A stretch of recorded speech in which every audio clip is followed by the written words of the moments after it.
Wine ஷாப்பிற்கு குடிக்க சென்ற இளைஞர்கள் இரத்த வெள்ளத்தில் கொடூரமான முறையில் தலையில் பலத்த காயங்களுடன் சடலமாக கிடந்த மிக்சர் கடை உரிமையாளர்.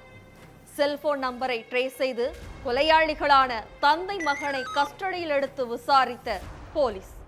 விசாரணையில் வெளியான அதிர்ச்சி தகவல்கள். மிக்சர் கடை உரிமையாளர் கொலை செய்யப்பட்டது ஏன்? பின்னணி என்ன?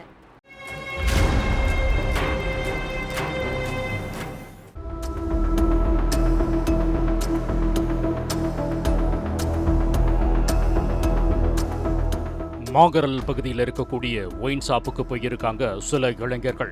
அப்போ அங்க இருக்கக்கூடிய ஒரு மிக்சர் கடை வாசல்ல சின்னப்பன்ற நபர் கொடூரமான முறையில தலையில பலத்த காயங்களோட உயிரிழந்து கிடந்திருக்காரு. இதை பார்த்து அதிர்ச்சி அடைந்த இளைஞர்கள் போலீஸுக்கு போன் பண்ணி தகவலை சொல்லிட்டாங்க.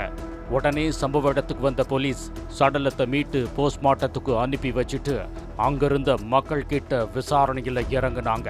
சின்னப்பனை கொலை செஞ்சது யாரு, அவரு கூட கடைசியா பேசிக்கிட்டு இருந்தது யாருன்னு கேட்டிருக்காங்க. அதுக்கு கிராம மக்கள் மிக்சர் கடையில வேலை பார்த்த இளைஞரும் சின்னப்பனும் ஒன்னா உக்காந்து மது குடிச்சுக்கிட்டு இருந்தாங்கன்னு சொல்லி இருக்காங்க.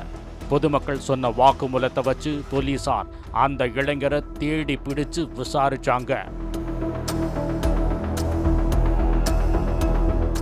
அப்ப அந்த இளைஞர், எனக்கும் இந்த கொலைக்கும் எந்த ஒரு தொடர்பும் இல்லை, இதே பகுதியைச் சேர்ந்த சுபாஷும் அவரோட மகனும் தான் சின்னப்பனை அடிச்சே கொலை செஞ்சிட்டாங்கன்னு சொல்லியிருக்காரு.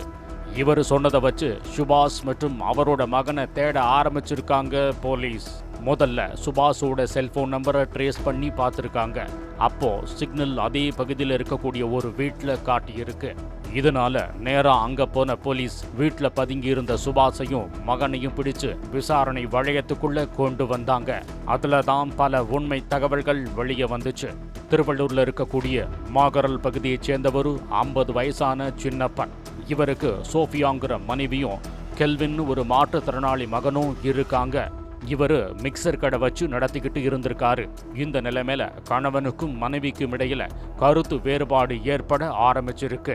2 பேரும் எந்நேரமும் சண்டை போட்டுக்கிட்டே இருந்திருக்காங்க.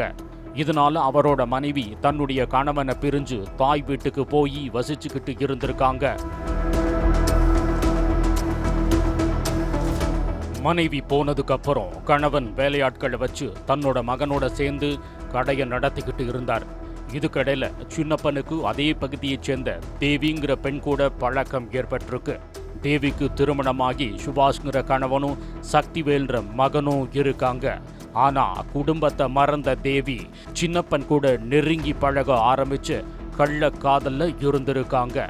டெய்லியும் வேலைக்கு போயிட்டு டைமுக்கு வீட்டுக்கு வர்ற மனைவி கடந்த சில நாட்களா வீட்டுக்கு லேட்டா வர ஆரம்பிச்சிருக்காங்க. இது கணவன் சுபாஷுக்கு சந்தேகத்தை ஏற்படுத்தி இருக்கு.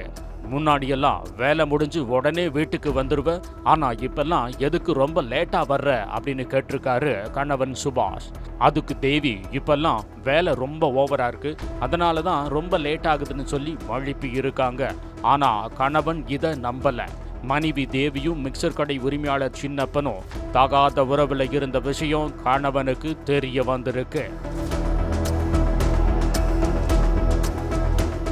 இதனால கடும் கோபமான கணவன், நான் உன்னை நல்லபடியா தானே பார்த்துக்கிட்டேன், ஆனா நீ எனக்கு துரோகம் பண்ணிட்ட, உன்னால நம்ம பையனோட எதிர்காலமும் வீணா போகுதுன்னு சொல்லி மனைவியை போட்டு அடிச்சு சித்திரவதை பண்ணியிருக்கார்.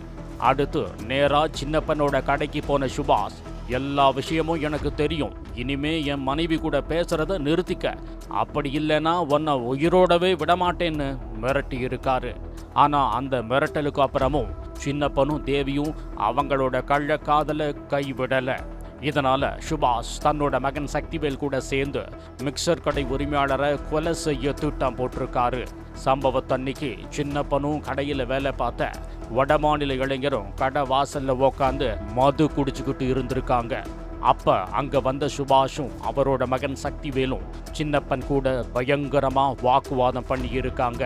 அடுத்து அங்க கடந்த காட்டையை எடுத்த 2 பேரும் சின்னப்பனோட தலையிலேயே ஓங்கி அடிச்சு துடிக்க துடிக்க கொன்னு இருக்காங்க. விசாரணையோட முடிவுல எல்லா உண்மையையும் தெரிஞ்சுக்கிட்ட போலீஸ் தேவியோட கணவன் சுபாஷ் மற்றும் மகன் சக்திவேலை அரெஸ்ட் பண்ணி சிறையில் அடைச்சிட்டாங்க.